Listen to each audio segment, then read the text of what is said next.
پاکستان د دفاع وزیر خواجه آصف ویلي په عزم استحکام عملیاتو کې که ضرورت پیښ شو نو د پولې پورې غاړه افغانستان کې هم د تحریک طالبان پاکستان په ضد عملیات کېدای شي. د دې په جواب کې د افغان طالبانو د دفاع وزارت ویلي که څوک یې هم د حریم تجاوز وکړي د نتیجو ذمہواري به یې په خپله غاړه وي. د هغې طرف نه هم څه داسې په پاکستان کې هلې ځلې یا کاروایي داسې وشي نو د هغې نقصان به یو خو ولس ته ډېر وي، بل به پاکستان ته هم مشکله وي او بل افغانستان سایډ هم په پاکستان کې چونکې دغه خلک پاتې شوي دي افغان طالبان نو هغې ته هم ښه او بد ځایونه معلوم دي. خو دا د سیمې لپاره د دغه لپاره خاص کر که موږ وګورو دوحې د تړون نه پس دا یو وارې به بیا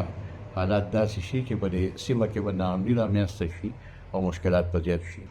د سږ کال د مارچ په 13مه نیټه پاکستان دعوه کړې وه چې جنگي جازونه یې د افغانستان په پکتیا او خوست ولایتونو کې ترهګرو هدفونه په نښه کړل، خو طالبانو دغه بریدونه غندلي او ویلي د پاکستان بریدونو کې د ښځو او ماشومانو په شمول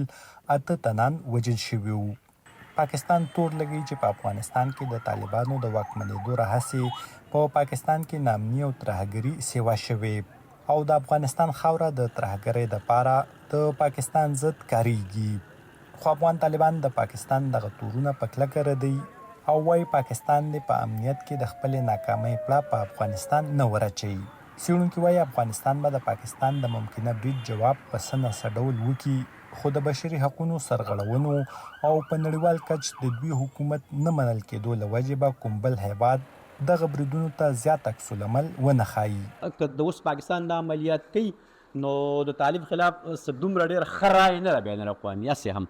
نو ما ځکه زه وایم داسې ذاتي زما دا رایه ده چې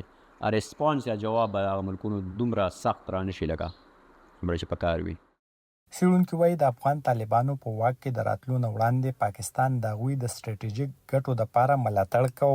خو د طالبانو واک کې د راتلو وروستو دغه سټریټیژي ناکامه ښکاري او د یو لوی مشکل په شکل کې اوس پاکستان ته مخې ته پرته ده. ارشد مومن، وایس اف امریکا، ډیوا، پېښور.